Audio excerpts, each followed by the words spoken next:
اب اس میں انسان تمدن قائم کرتا ہے، لین دین قائم کرتا ہے، تجارتیں قائم کرتا ہے، زراعت ہو تو اس کے مختلف پلاٹ بناتا ہے کہ کئی مل کر زراعت کریں، کئی مل کر رہیں ایک جگہ.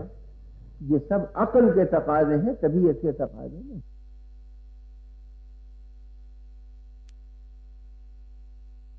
اور بنی نوع کے فائدے کو دیکھنا اور سوچنا یہ عقل کا کام ہے. تو مادہ وہی رہا مگر اس مادے کی شکل بدل گئی عقل کی وجہ سے. یہ بات سمجھ میں آئی آپ کی؟ تو حیوانی زندگی میں بھی وہی مادہ ہے زندگی کا، اور انسانی زندگی میں بھی وہی مادہ ہے زندگی کا. شکلیں بدلتی جاتی ہیں کیونکہ حکام بدلتے جاتے ہیں. اگر خود غرض حاکم ہے تو محکوم بھی خود غرض ہوگا، اور اگر حاکم کے اندر جماعت پسندی ہے، جمال پسندی ہے، تو محکوموں میں بھی یہی چیز ہوگی.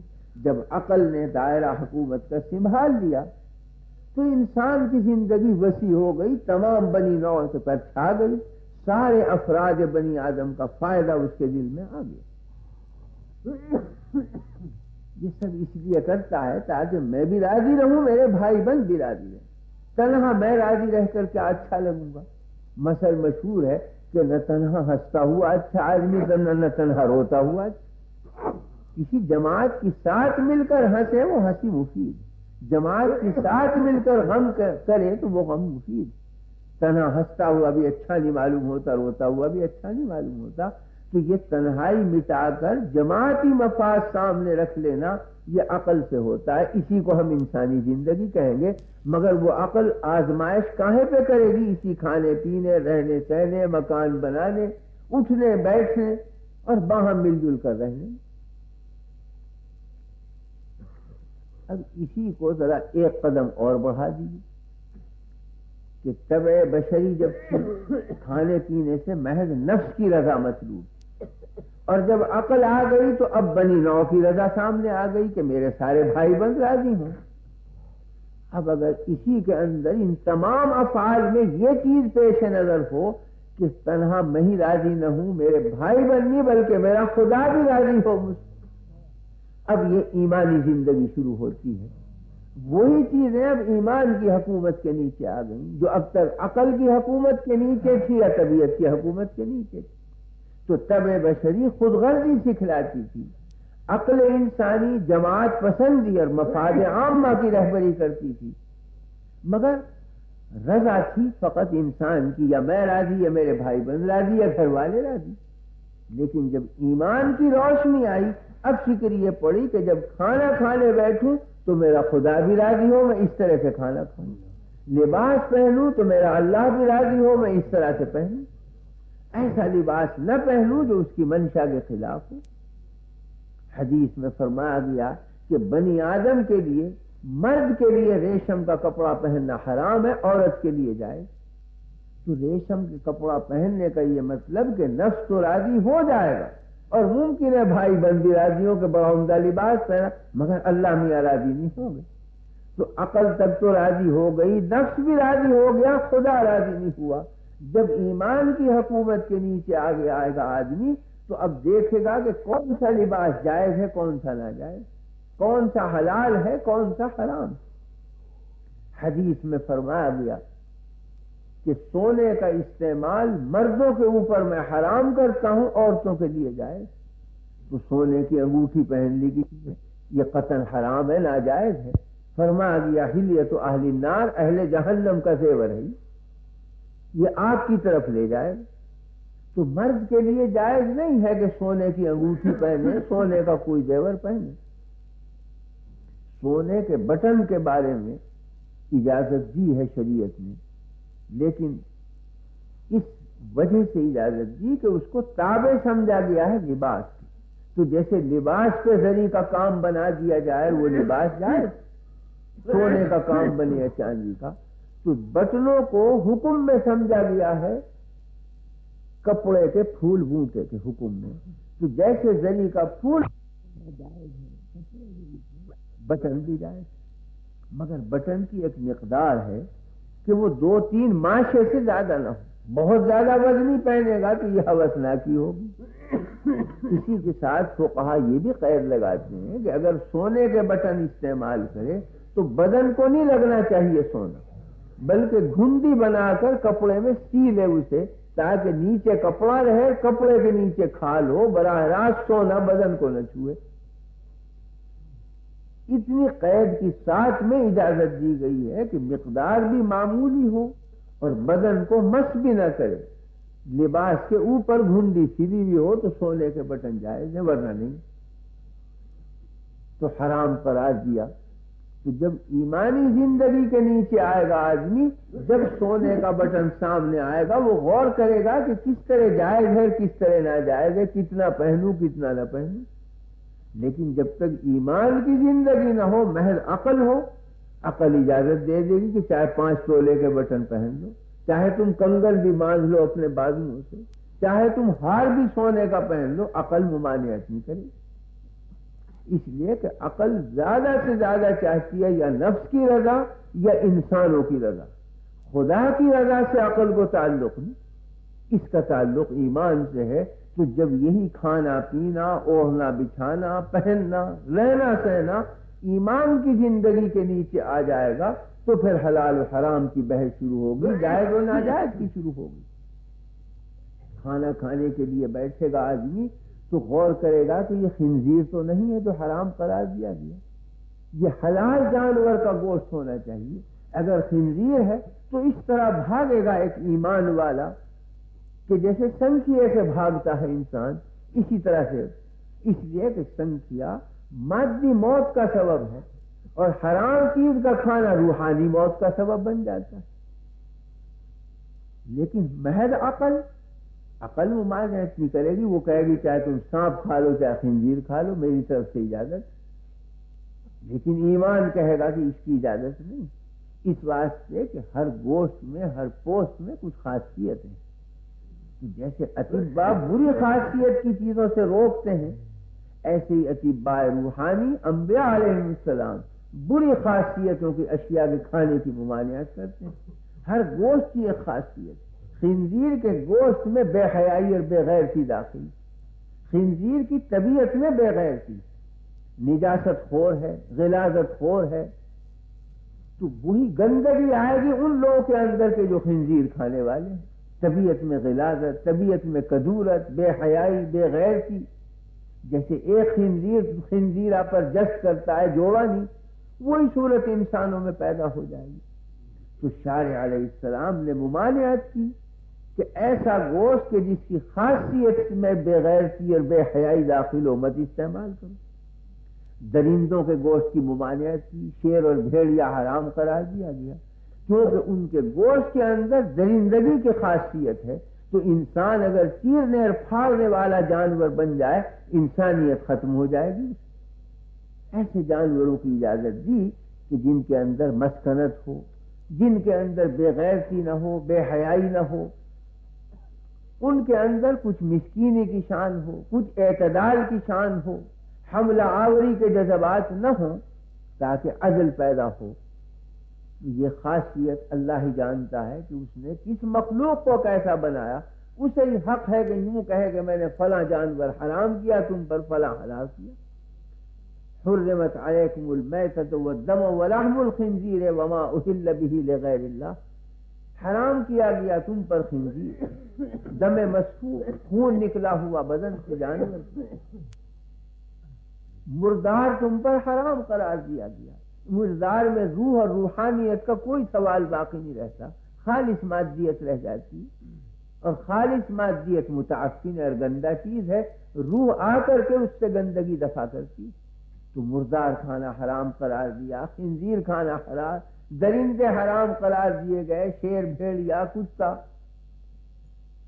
تو شارع علیہ السلام حق تعالی شانہ جو شریعتوں کا بھیجنے والا ہے اور ساری چیزوں کا پیدا کرنے والا ہے، وہ جانتا ہے کہ میں نے کس چیز میں کیا خاصیت اور کیا جوہر رکھا ہے۔ اسے ہی حق ہے کہ وہ یوں کہے فلاں چیز استعمال کرو فلاں مت کرو۔ جب آدمی ایمان کے نیچے آ جاتا ہے تو پھر اس کو کھانے پینے، پہننے اوڑھنے میں رضائے خداوندی پیش نظر ہوتی ہے، کہ میرا مالک ناراض نہ ہو مجھ سے جو میرے حق میں منعم ہے اور محسن ہے، جس نے یہ نعمتیں مجھے عطا کی۔ اسی طرح سے نسل بڑھانے میں زنا سے بچے گا، نکاح کی طرف آئے گا آدمی، لیکن ایمانی زندگی نہ ہو، محض عقل ہو تو عقل محض میں زنا بھی حلال ہے اور نکاح بھی حلال، اس میں اس کا کوئی امتیاز نہیں ہے کہ یہ زنا ہے یہ صفا، یہ تو ایمانی زندگی بتلائے گی کہ یہ جائز ہے یا ناجائز، یہ حرام ہے یا حلال۔ تو اب طبع بشری جب تک ہے فقط اپنے نفس کی رضا سامنے ہوتی ہے کہ مجھے خوشی اور مجھے رضامندی ہو جائے کھا پی۔ عقل آتی ہے تو اس میں مفاد عامہ سامنے آتا ہے، سارے انسانوں کی رضامندی پیش نظر ہوتی ہے، جس کو ہم جمہوریت کہہ دیں۔ تو جمہوریت میں یہی ہوتا ہے کہ بھئی سب کی رائے لے لو، سب کی خوشی حاصل ہو جائے۔ اور جب ایمانی زندگی آتی ہے تو جمہور سے اوپر بالا تر خدا کی رضا کا سوال پیدا ہوتا ہے کہ اللہ بھی راضی ہے، نہیں جمہور ہو راضی ہے نہ ہو، سارے انسان مل کر ناراض ہو جائیں مگر پروردگار راضی ہو، ایک مومن ترجیح دے گا اس کام کو، سارے انسانوں کو ناراض کرنا گوارا کرے گا، اللہ کو ناراض کرنا گوارا نہیں کرے گا۔ تو یہ ایمانی زندگی ہے۔ تو ایمان کے اندر وہی تمام چیزیں جو اب تک استعمال میں آ رہی تھیں وہی رہے گی، وہی مادہ زندگی کرے گا، شکل بدل گئی، وہ شکل آ گئی رضا خداوندی۔ اب انسان یہ دیکھتا ہے کہ میں پانی پیوں تو کس طرح پیوں، کس طرح مجھے حکم دیا ہے میرے مالک نے۔ فرمایا گیا حدیث میں کہ پانی پیو تو دائیں ہاتھ سے پیو، بائیں ہاتھ سے پیو گے تو شیطان شامل ہو جائے گا پینے میں، اور شیطان کا حصہ قائم ہوگا، اور جب شیطانی حصہ کسی کھانے پینے میں قائم ہوا تو وہی شیطنت بھی اس کے اندر آئے گی، نفس پر ویسے ہی اثرات پڑیں گے۔ تو فرمایا گیا کہ دائیں ہاتھ سے پانی پیو، بائیں سے مت پیو۔ اگر دایاں ہاتھ کھانے میں آلودہ ہے اور مجبور ہے کہ گلاس بائیں ہاتھ میں لیں تو کم سے کم دائیں ہاتھ کا کوئی حصہ لگا لیں تاکہ دائیں سے پینا متحقق ہو جائے، سمجھ میں آ جائے۔ اسی طرح سے فرمایا گیا کہ بائیں ہاتھ سے کھانا شیاطین کا کام ہے، دائیں ہاتھ سے کھانا انبیاء کا کام۔ کان رسول اللہ صلی اللہ علیہ وسلم یحب التیامن، نبی کریم صلی اللہ علیہ وسلم کو ہر شریف اور بہتر کام میں دایاں ہاتھ پسند۔ لباس پہنتے تو پہلے دایاں ہاتھ دائیں آستین میں ڈالتے، پاجامہ پہنتے تو پہلے دایاں پیر دائیں پائچے میں ڈالتے، کندھا کرتے تو پہلے دائیں جانب کو اسے دے جاتے، دانت مانجتے تو پہلے دائیں جانب کو انگلی چلاتے۔ تو تیامن اور دائیں اور یمین کی جانب پسند ہے انبیاء علیہ السلام کو، اور شیاطین کو بائیں جانب پسند۔ بائیں جانب وہ سمجھی جاتی ہے خسیس اور دائیں جانب سمجھی جاتی ہے شریف۔ تو خساست کے امور، رذالت کے امور، گندہ امور پسندیدہ ہیں شیاطین کے، اور ہر چیز میں پاک حصہ پسند ہے انبیاء کو۔ تو جب ایمانی زندگی آئے گی تو کھانے میں بھی غور کرے گا کس طرح کھاؤں، پینے میں بھی غور کرے گا کس طرح کھاؤں، اس سے بھی غور کرے گا کہ میرا کھانا حرام کا ہو یا حلال کا، جائز طریق پر کمایا ہوا ہو ناجائز طریق پر کمایا ہوا نہ ہو، یہ بھی غور کرے گا۔ اس واسطے کہ دینی توفیق کا تعلق ہے اکل حلال۔ حرام لقمہ جب پیٹ میں پہنچتا ہے تو توفیق سلب ہو جاتی ہے، دین کے جذبات مردہ ہو جاتے ہیں اگر حرام غذا اندر پہنچتی، حلال غذا پہنچتی ہے تو دینی جذبات بھڑکتے ہیں، جذبہ پیدا ہوتا ہے دینی عمل کا، دین کی محبت کا۔ اس لیے کہ دین بہرحال پاک چیز ہے تو پاک ہی قسم کی غذاؤں سے وہ اشتعال میں بھی آئے گا، ناپاک چیز سے بھڑکاؤ نہیں بھڑکے۔ اگر کسی شخص کی طبیعت نہایت پاکیزہ اور ستھری ہے، اس کے سامنے اگر کسی غلیظ آدمی کو پیش کرو تو منہ پھیر لے گا کدورت، اور اگر اس کی طبیعت گندی ہے تو جس کی غلیظ چیزیں سامنے آئے گی اس کے لیے سب برابر ہوں گے۔ دکن کے جو بادشاہ تھے تاناشاہ مشہور ہیں، انہیں تاناشاہ اس لیے کہتے ہیں کہ طبیعت بہت نازک، بہت زیادہ لطیف، جب غنیم نے قبضہ کیا دشمن نے ان کے ملک پر، تو جدید بادشاہ آ کے قدیم کو ڈھکیلتا ہے تو قدرتی بات ہے، تو ان کے لیے تجویز ہوا کہ انہیں قتل کیا جائے۔ انہوں نے یہ کہلایا کہ بہرحال میں جب واجب القتل ہوں تو قتل تو تم کرو گے، لیکن تم زیادہ جد و جہد مت کرو میرے قتل پہ، میں آسان ترکیب بتا دیتا ہوں، خود ہی ختم ہو جاؤں گا۔ مزاج میں کی لطافت تو کہا کہ کسی غلیظ عورت کو، بھنگن کو گندگی لے کر سامنے سے گزار دو، میں زندہ نہیں رہ سکتا۔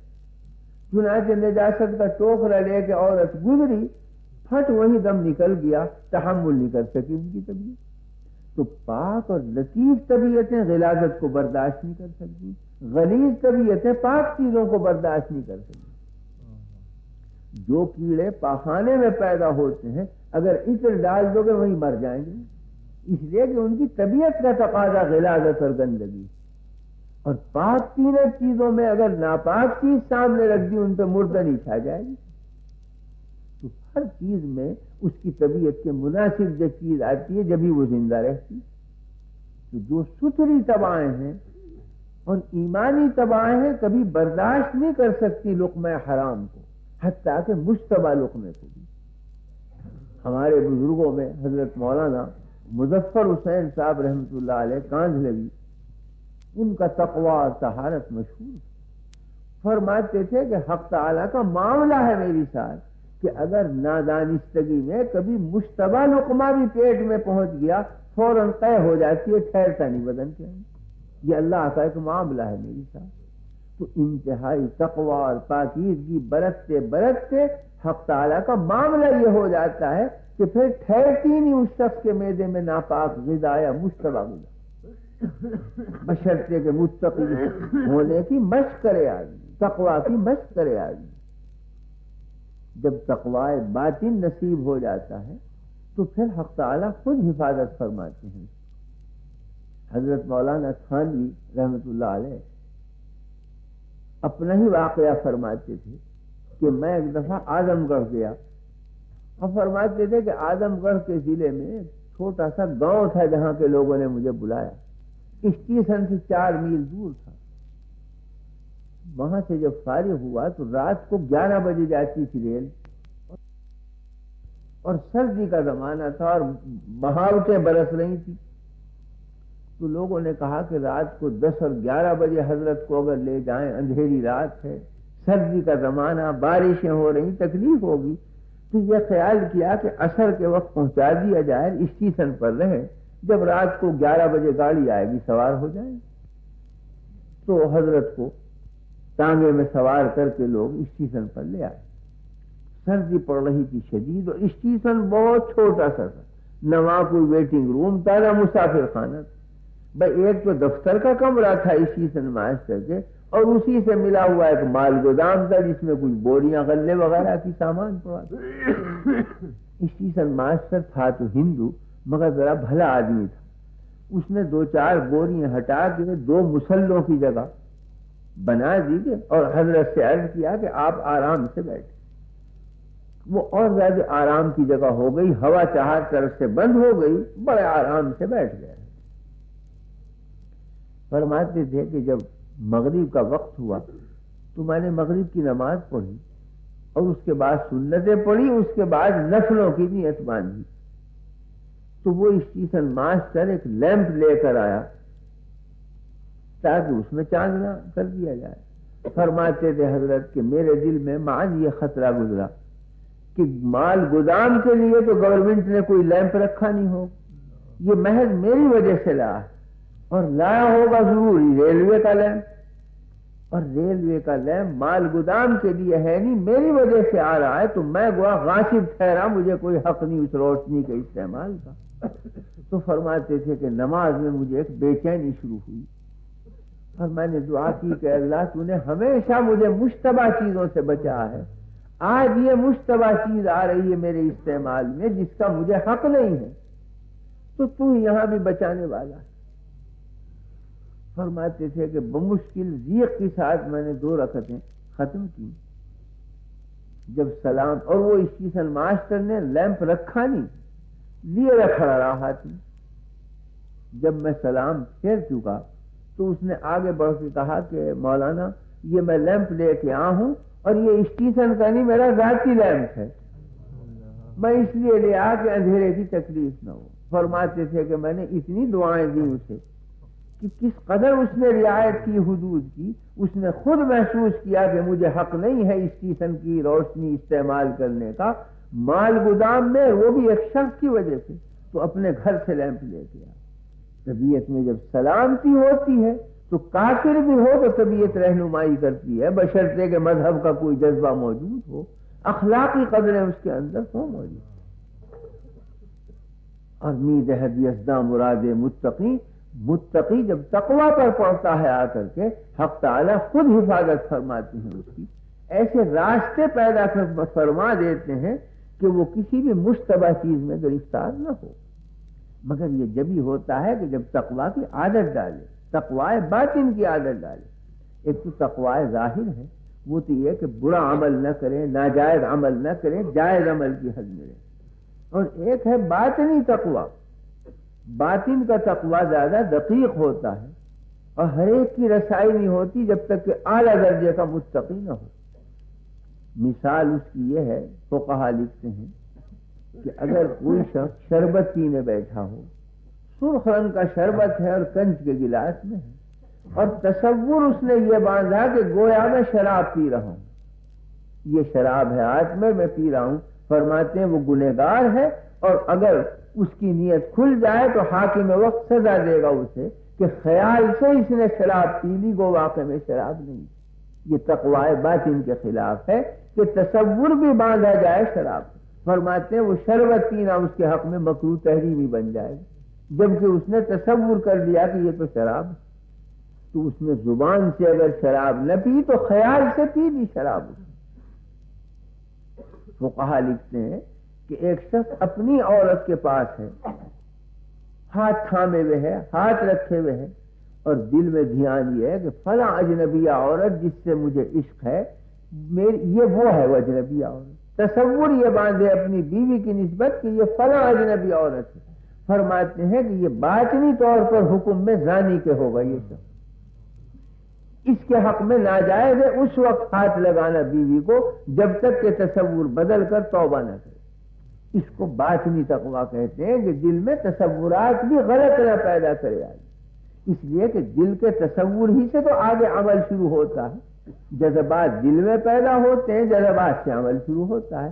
تو اگر ناپاک تصورات قلب میں آنے لگے تو عمل بھی ناپاک شروع ہوگا۔ تو شریعت نے بچا ہے کہ برے برے تصورات سے بھی اپنے قلب کو پاک رکھو، اسے کہتے ہیں تقوی باطن۔ ان الذین اتقوا اذا مسهم طائف من الشیطان تذکروا فاذا هم مبصرون، جو لوگ تقوی کی عادت ڈالتے ہیں اگر کسی وقت نادانستگی سے کسی غلطی میں پڑ جائیں فوراً ان کی طبیعت میں روشنی پیدا ہوتی، سنبھلتے ہیں اور توبہ کر کے پیچھے ہٹ جاتے ہیں کہ ہم نے غلطی کی، اس خیال سے بھی توبہ کرتے ہیں۔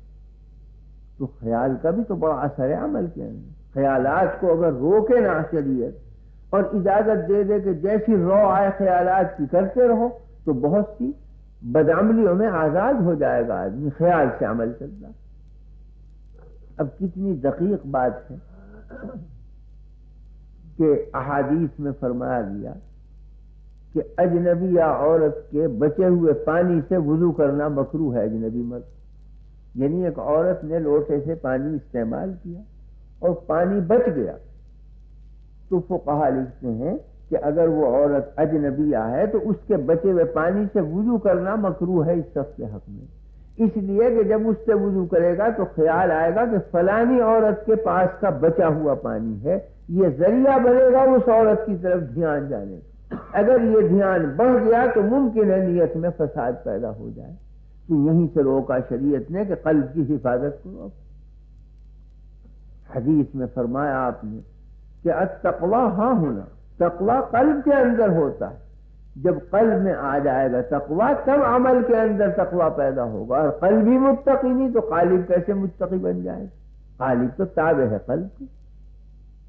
تو بہرحال جب ایمانی زندگی آدمی کی ہوتی ہے تو خیال تک پہ آدمی کنٹرول کرتا ہے کہ خیالات میرے فاسد تو نہیں جس سے اللہ ناراض ہو جائے. اس لیے کہ حق تعالی شانہ تو جیسے آپ کے ہاتھ پیر کو دیکھتے ہیں دلوں کو بھی تو دیکھتے ہیں. واللہ علیم بذات الصدور، وہ تو دلوں کی کھٹک کو محسوس کرتے ہیں. ان اللہ لا ينظر الى صورکم ولکن ينظر الى قلوبکم، اللہ تمہارے عملوں کو نہیں دیکھتا، تمہارے دلوں کو دیکھتا ہے کہ نیت کیا ہے اس کے اندر. تو دنیاوی بادشاہتوں کا قانون تو لاگو ہوتا ہے فقط بدن کے اوپر، لیکن خدائی قانون تو قلب پر بھی لاگو ہوگا، کیونکہ وہ بادشاہ قلب کو بھی جانتا ہے. دنیاوی سلطنتیں بدعملی کو روک سکیں گی. چور نے چوری کی، اس کو جیل بھیج دیا. ڈکیت نے ڈکیتی ڈالی، اسے جیل بھیج دیا تاکہ یہ بدعملی رک جائے. لیکن قلب تو نہیں بدل سکتی حکومت. قلب بدلے گی خدا کی حکومت. تو دنیاوی حکومتیں افعال کو روکتی ہیں، اور دینی حکومت اور قانون ان برے افعال کی نفرت دل میں ڈال دیتی. تو جب تک اخلاقی حالت درست نہ ہو آدمی صحیح معنی میں آدمی نہیں بن. آپ نے طاقت سے ایک کام کو روک دیا، لیکن اگر اخلاق صحیح نہیں تو جب ذرا آزادی ملے گی پھر وہی حرکت کرے گی.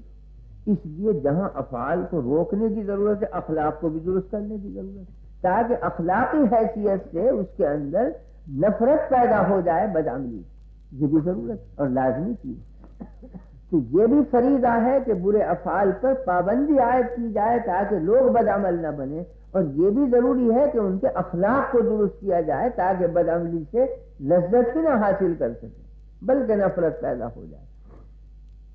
تو میرے عرض کرنے کا مطلب یہ ہے کہ وہی کھانا پینا، وہی سونا جاگنا، وہی اٹھنا بیٹھنا، وہی ملنا جلنا، وہی مکان بنانا.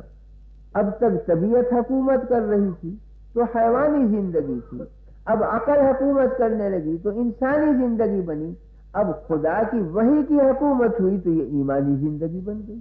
مگر ایمانی زندگی کا مادہ وہی رہا کہ جو حیوانی زندگی کا، جو انسانی زندگی کا. انہی افعال کو شائستہ بہتر بنا دیا.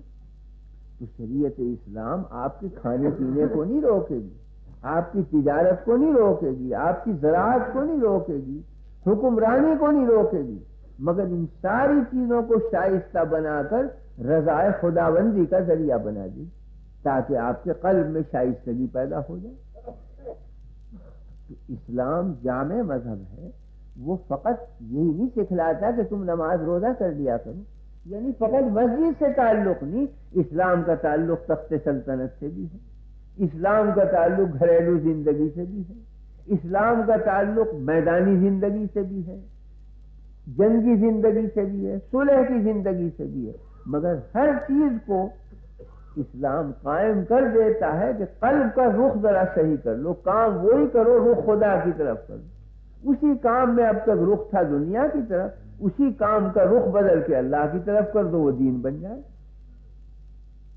غزوہ بدر کے اندر حضرت علی رضی اللہ عنہ نے ابو جہل کو پچھاڑ دیا اور اس کے سینے پر چڑھ بیٹھے اور خنجر اٹھایا. جنگ میں، میدان جنگ میں جو یہ خنجر اٹھایا تو ابو جہل نے تھوک دیا حضرت علی رضی اللہ عنہ کے منہ پر، بخنجر چھوڑ کر کھڑے ہو گئے. تو ابو جہل نے کہا کہ اے علی، میں تو سمجھتا تھا کہ تم دانشمند، دشمن پر قابو پا کر اسے چھوڑ دینا یہ کون سی دانشمندی، اور میں تمہارا بھی دشمن، تمہارے پیغمبر کا بھی دشمن، تمہارے دین کا بھی دشمن. تو جو بدترین دشمن تھا تمہارے نزدیک، جب تم نے قابو پایا اور اسے چھوڑ دیا تو اس سے زیادہ غیر دانشمندی کیا ہوگی. حضرت علی رضی اللہ عنہ نے جواب دیا کہ میں تجھ سے لڑنے کے لیے آیا تھا، خدا کی وجہ سے، اپنے نفس کے جذبات کی وجہ سے میں نے لڑائی مول نہیں لی تجھ سے، میں تو اللہ کے لیے لڑ رہا تھا. تو نے جب میرے منہ پر تھوکا میرے نفس میں غیر پیدا ہوئی. اب اگر میں قتل کرتا تو نفسانی سے قتل کرتا، میری عبادت تباہ ہو جائے. تو میرا کوئی نفسانی تعلق تھوڑا ہی، میں تو خدا کے لیے لڑ رہا ہوں کہ تو اللہ کے دین کا دشمن ہے، اس کے کلمے کو نیچا دکھانا چاہتا ہے. میں خدا کے کلمے کو اونچا کرنے آیا، اس لیے میں اس کے دشمن کو پچھاڑ رہا. اور جب تو نے تھوک دیا منہ پر تو میرے نفس میں جذبہ پیدا ہوا غیظ کا، اب قتل کرتا میں تو نفسانیت سے قتل کرتا، للہیت باقی نہ رہے۔ یہ اندازہ ہوا کہ قتل تو وہی تھا، طبعی جذبے سے قتل کرتے وہ نفسانی جذبہ ہوتا، عقلی جذبے سے قتل کرتے تو زیادہ ہوتا کہ میری قوم محفوظ ہو جائے اس کے شر، لیکن ایمانی جذبے سے قتل کریں گے تو اس کا مطلب یہ ہوگا کہ میرا خدا راضی ہو، مجھے آخرت میں مراتب ملے۔ تو ایمانی زندگی انہی چیزوں کو اونچا دکھا کر اوپر پہنچا دیتی، وہ بند نہیں کراتی ان چیزوں کو، وہی لڑنا بھیڑنا رہتا ہے، وہی صلح اور آشتی رہتی ہے، وہی کھانا پینا رہتا ہے، وہی مکان بنانا رہتا ہے۔ جو کام کفار کرتے ہیں وہی مومن کرتے ہیں، کافر کھاتا بھی ہے پیتا بھی ہے، مومن بھی کھاتا پیتا ہے، کافر لڑتا اور صلح کرتا ہے، مومن بھی لڑتا اور صلح کرتا ہے، کافر بھی مکان بناتا ہے، مومن۔ فرق کیا ہے کہ یہ بحیثیت مومن ہونے کے سب کام کرے گا لوجہ اللہ، کافر یہی سب کام کرے گا لوجہ النفس، اپنے نفس کی رضا کے لیے، اپنے نفس کو خوش کرنے کے لیے۔ مومن میں سے نفسانیت ختم ہو کر للہیت آ جاتی ہے کہ للہ فی اللہ کام کرتا ہے، لوجہ اللہ کام کرتا ہے۔